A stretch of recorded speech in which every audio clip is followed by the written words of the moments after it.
Welcome back mga kabari sa ating Usapang Baboy. And ngayon po papunta tayo sa farm ni Ma'am Michelle, ang BNZ Farm. At ngayon po special ang ating video dahil meron tayong special guest. Hi guys! Ayan, so sana hindi siya manggulo mamaya. Hi guys! Andito na po kami, pig. Sabi daw ni Daddy, punta daw kami dun pig. Ayun yung pig, oh.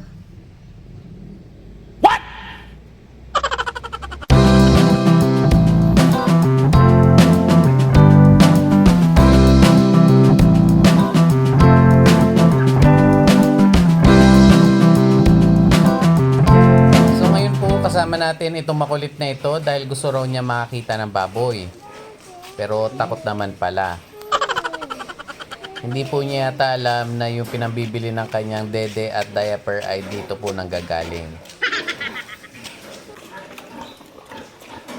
So ngayon po, muli natin binisita ang farm ni Ma'am Michelle para kumustahin itong kanyang mga inahin. Dahil yun nga pong problema natin dito, meron po siya mga ilang inahin na hindi naglalandi. So aside po doon, meron pa dito mga hindi pa talaga nagbubuntis. Oh no! Pero makikita po natin dito nakasabit ng ating mga sawboard at makikita rin po natin dyan na nandyan na po yung record kung kailan sila binreed. So meron naman na po dito mga nabreed and sila po ay nakaschedule manganak ng January. And para doon naman po sa mga hindi naglalandi, ito pong mga ito ay medyo i-diet at pinurga na rin. So under observation pa rin kung maglalandi po sila at kung hindi pa rin po talaga maglalandi ay pabibigyan na po natin ng Syncrovet. So ito po mga ito yung mga hindi naglalandi and na-deworm na po itong mga ito. Yan. So medyo okay na po yung katawan. Pero since hindi pa rin po natin nakikitaan ng senyalis ng paglalandi, malamang ito po mga ito ay bibigyan na rin po ng hormone. And isa rin po sa plano natin dito ay magkaroon nitong farm ng sariling boar as teaser boar para po makatulong din sa mas mabilis na paglalandi ng ating mga inihin. And since magaganda po ang ating mga inihin dito, ayan, mga mukhang mistisa. So sisiguraduhin po natin na yung kukunin nating barako ay pogi din para at least naman po very attractive dito sa ating mga inihin. So paano po tayo pipili ng very attractive na barako para sa ating mga inihin? Pipiliin po natin yung malaway. Ano po? So ito ay applicable lang sa mga barako na baboy dahil kapag po sa tao na naglalaway ay iba na po yun. And ito pong dalawang ito ay lampas 1 month na, hindi rin po ito nakitaan ng paglalandi at naglulugon pa. So ito po, meron naman itong bukol sa dede. So hahayaan lang po natin yan. And hoping na mawala itong bukol na ito.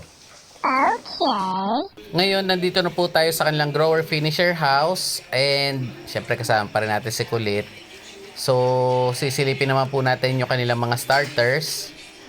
And ito na po sila. Ayan. So magaganda na po ang katawan.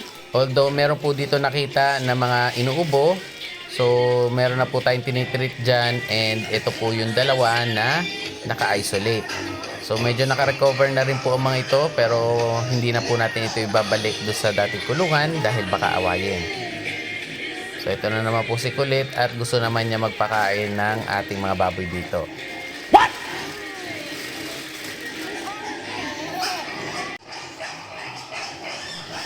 Okay, so mukhang gutom pa rin ang ating mga baboy dito. Kahit po nakikita natin na maganda yung kanilang katawan, ay mukhang kinukulang pa rin sila sa binibigay na pagkain. Kaya nagkakandadulas pa. So ang mga ito po ay nasa starter stage. And sa starter stage po, dito yung panahon kung kailan mas kumakapal ang muscle ng ating mga biik. Kaya dito po mas maganda ay ad libitum feeding ang paraan ng ating pagpapakain. Then ito naman po yung mga mas bata and kung ikukumpara po natin sa kanina, medyo hindi pa bumubuka yung kanilang katawan dito. Ano po? And ayan po, nilagyan na ng pagkain. Kala mo naman manok yung pinapakain niya.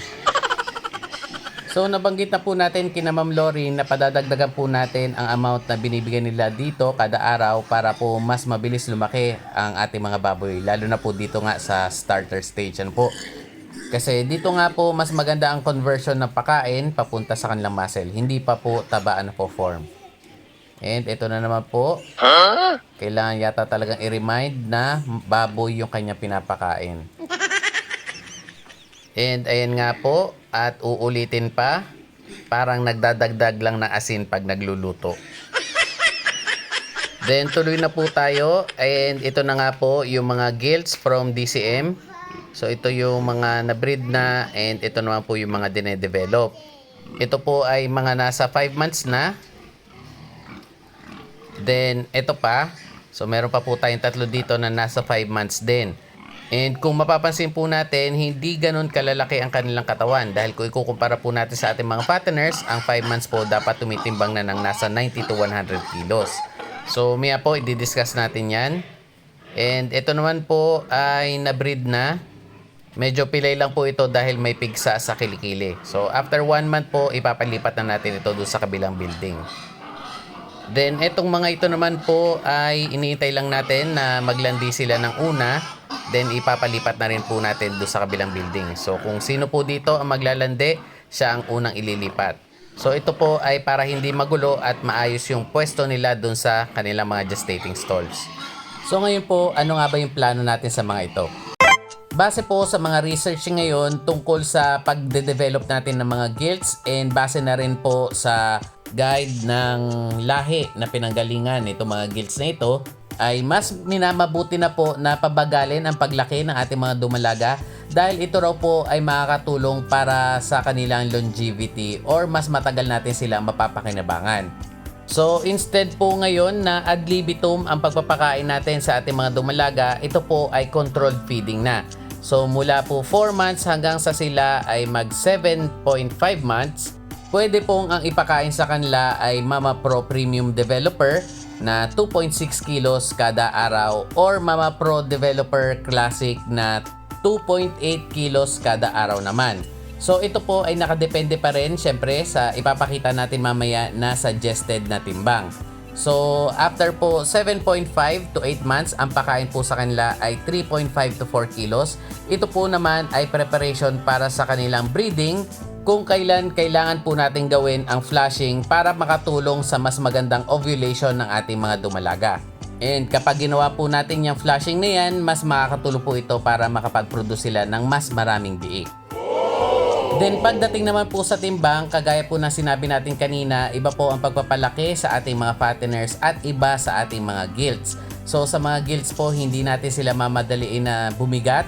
At ito nga po ang kanilang recommended na timbang kada buwan. So sa 5 months po, ang recommended natin timbang ay 80 kilos lang sila. And after 1 month, magiging 100 kilos na. After 1 month ulit, 120 kilos na. And after 1 month ulit ay 140 kilos na. So ang target po natin sa ating mga dumalaga ay bumigat sila ng 20 kilos kada buwan. At base rin po sa recommended nating mga timbang na ito, mag-adjust din po kayo sa pakain. So yung pong mga sinabi natin kanina ay guide, pero kung nakikita nyo po na mabilis lumaki or mabagal lumaki, kailangan po natin mag-adjust ng pagkain kung kinakailangan. Ang ating pong breeding age ay 7.5 months to 8 months, kaya po ang target natin timbang sa ating mga dumalaga bago natin sila pabulugan ay nasa 130 to 140 kilos. So ideally po makuha natin ang kanilang mga back fat, pero since hindi naman po tayo lahat ay meron po nung device na pang measure ng back fat, ay kahit ito na lang po muna ang gawin nating basehan kung kailan pwede na silang i-breed. Okay. Then next po, medication program. So basic lang po na vaccination and medication program ang sasabihin natin dahil hindi naman po readily available yung mga ibang bakuna sa karamihan sa atin. Sa 6 months po, turukan natin sila ng PLE. After a week, turukan po natin sila ng Coglapest. After a week po ulit, turukan natin sila ng Bexan SP. Then after a week po ulit, babakunahan natin sila ng PLE ulit as booster shot. Then isang linggo po pagkatapos ay tuturukan natin sila ng vitamin A, D, E plus selenium, and pwede na rin po silang purgahin gamit ang GenVet Ivermectin. So, kaunting reminders lang po mga kabaryo. Importante po na i-record natin kung kailan natin unang makikita yung paglalandi ng ating inahin. Ito po ay para ma-project natin kung kailan sila muling maglalandi. Ano po? So, importante po yan.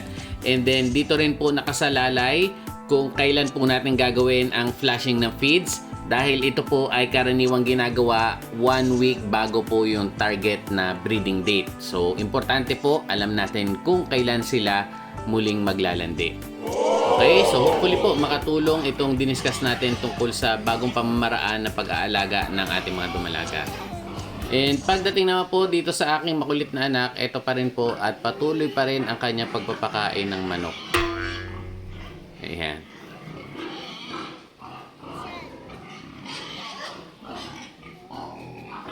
Okay, so hayaan ko lang po siya mag-enjoy dahil mamaya ipapasok ko po yan sa kulungan. At yan na nga po mga kabaryo ang ating latest update sa BNZ Farm. At kung itatanong nyo po kung nasa ng aking assistant, ay ito po siya. Ayan, sobrang napagod yata. So, yan po muna ang ating video ngayon. And para naman po sa nanalo sa ating palaro, ito na po siya. Congratulations po kay Sir Aaron James Leovic Villarias, Sir Gerby Razon, and Sir Cremier Zacarias Omar.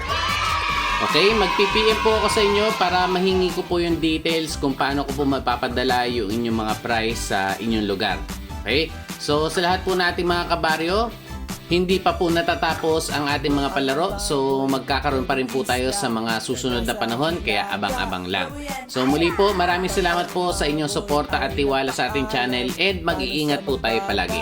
Isa pang baboy na may katuwaan, pampasaya ng Tigrolak.